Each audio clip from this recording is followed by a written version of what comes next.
Muli po, isang pinagpalang araw po sa inyong lahat at sa oras po ito, taos puso po akong patuloy na nagpapasalamat sa ating dakilang Diyos na banal na patuloy pong nagbibigay sa akin ng privilege and opportunity na patuloy pong magamit na instrumento ng ating Panginoon na makapagbahagi po sa inyo ng kanyang mga mensahe at salita na patuloy pong magiging patnubay at gabay natin sa ating mga buhay. Mensahe salita po ng ating Panginoon na patuloy pong magbibigay ng sapat na kaalaman patungkol sa kanyang kalooban at mensahe salita po ng ating Panginoon na patuloy pong magbibigay ng desire at katatagan sa ating pananalig at pananampalataya sa Kanya. Muli po sa panguna ng Banal na Espiritu at sa ngalan po ng ating Panginoong Yesus, nais ko po muling magbahagi sa inyo ng kanyang mensaheng entitled Live by Faith o Mabuhay ayon sa pananampalataya. Ayan po. Sa mensaheng ito, nais iparating sa atin ng ating Panginoong Diyos na nais niya tayong mamuhay sa pananampalataya upang tayo'y di mahiwalay sa Kanya at patuloy din nating ma-receive yung mga pangako niya sa atin. Ayan po, ito po ang nais iparating sa atin ng ating Panginoong Diyos sa mensaheng ito na nais niya po tayong maibalik sa original na plano ng Diyos na patuloy po tayong mabuhay sa piling niya o mabuhay sa pananampalataya sa Kanya. Sapagkat marami po kasi sa panahong ito ngayon ang hindi na namumuhay sa pananampalataya sa Diyos, kundi lumalakad na sa kanilang mga sariling paniniwala, namumuhay na sa mga sarili nilang pangunawa. Kaya po maraming tao ngayon ang napapahamak at nahihiwalay sa Diyos. Diyon po sa pamamagitan ng sarili ng paniniwala, sariling pangunawa nila na hindi na po sila nabubuhay doon sa pananampalataya sa Diyos. Kaya po, ang mensaheng ito ay simpleng mensahe man ang naisibigay po sa atin ng ating Diyos sa oras na ito. But ito pong mensaheng ito ay patuloy pong nawa na magbukas sa ating kaisipan na ang pamumuhay sa pananampalataya sa Diyos ang siyang magbibigay sa atin ng katiyakan, magbibigay sa atin ng buhay na maayos at payapa na naaayon sa kalooban ng Diyos. Ayan po. Paano po tayo makakapamuhay sa pananampalataya o paano po tayo makakalakad sa pananampalataya?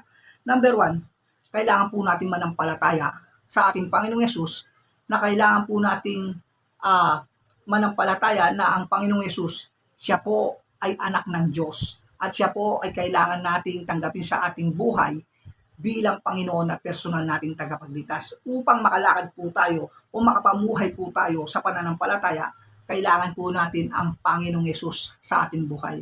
Kaya po yan po yung number 1. Kailangan po tayo munang manampalataya at patuloy po natin munang tanggapin ang Panginoong Yesus sa ating buhay upang makalakad po tayo o makapamuhay po tayo sa pananampalataya sa Diyos. Sapagkat ang Panginoong Yesus ang siyang nag-iisang daan patungo sa ating Panginoong Diyos. Di po ba?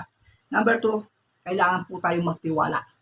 Yan po, kung nais po natin makapamuhay o mabuhay sa pananampalataya, kailangan po natin magtiwala sa Diyos na lumikha. Yan po yung magiging way po natin para makalakad po tayo mabuhay tayo sa pananampalataya, yung patuloy po tayong nagtitiwala sa Diyos. At ang pangatlo, kailangan po nating lumakad sa kanyang kalooban upang tayo po ay mabuhay doon sa pananampalataya sa kanya. Yan pong 3 bagay lang pong yan na i-share ko po na kailangan po nating gawin upang makapamuhay tayo o upang mabuhay po tayo ng pananampalataya. Kasi kung hindi po natin magagawa yung 3 bagay na yan, impossible tayong makakapamuhay tayo sa o mabuhay tayo sa pananampalataya o makalakad tayo sa pananampalataya sa Diyos.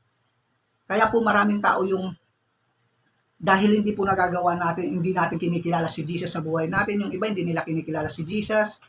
Kaya po sila nabubuhay po sila dun sa sarili lang nilang paniniwala at sarili nilang pangunawa na ang akala nila, alam nila, kilala na nila yung Diyos, na kahit hindi pa nila naisusuko ang buhay nila kay Jesus o hindi po natatanggap si Jesus sa buhay nila, akala nila, kilalang-kilala na nila si Lord o yung Diyos Ama.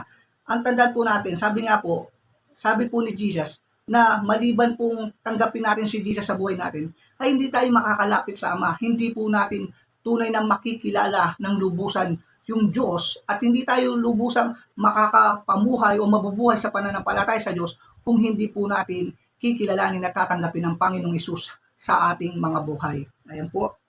Ano naman po yung magiging bunga kapag tayo po ay nabuhay sa pananampalataya o naglakad po tayo sa pananampalataya sa Diyos? Number 1, tayo po ang magiging receiver ng promise ng Diyos. Yung mga promises ng Diyos, tayo po yung tiga-receive. Yung mga nananampalataya lang po kasi sa Diyos, yung mga pwedeng mag-claim sa pangako ng Diyos. Yung mga taong hindi nananampalataya sa Diyos, yung mga taong hindi kumikilala sa Diyos, ay imposible po makareceive ng mga promises ni Lord. Kaya, ang isang bunga po ng taong namumuhay sa pananampalataya sa Diyos ay siya po ay receiver ng promises ng Diyos. Ayan po. Pangalawa, ituturing kang matuwid ng Diyos. Ayan. Akala po kasi ng mga tao dahil gumagawa sila ng mabuti, gumagawa sila ng mga kind of good things, akala nila sa paningin ng Diyos, sila po ay napakabuti na o righteous na po sila. Hindi po. Dahil po nasulat sa Book of Roma, ganito po ang nasulat, para maituring kang matuwid ng Diyos. Sabi po sa Book of Roma, chapter 4:5, ngunit ang hindi nananalig sa sariling mga gawa, kundi sumasampalataya sa Diyos na nagpapawalang sala sa mga kasalanan, ay itinuturing na matuwid ng Diyos dahil sa kanyang pananampalataya. Dito po sa verse 4 ng Roma, chapter 4, verse 5, sinabi po dito, hindi po sa mga mabuting gawa natin na maituturing tayong righteous o matuwid ng Diyos, kundi ituturing po tayong righteous o matuwid ng Diyos dahil sa kanyang dahil sa ating pananampalataya sa kanya.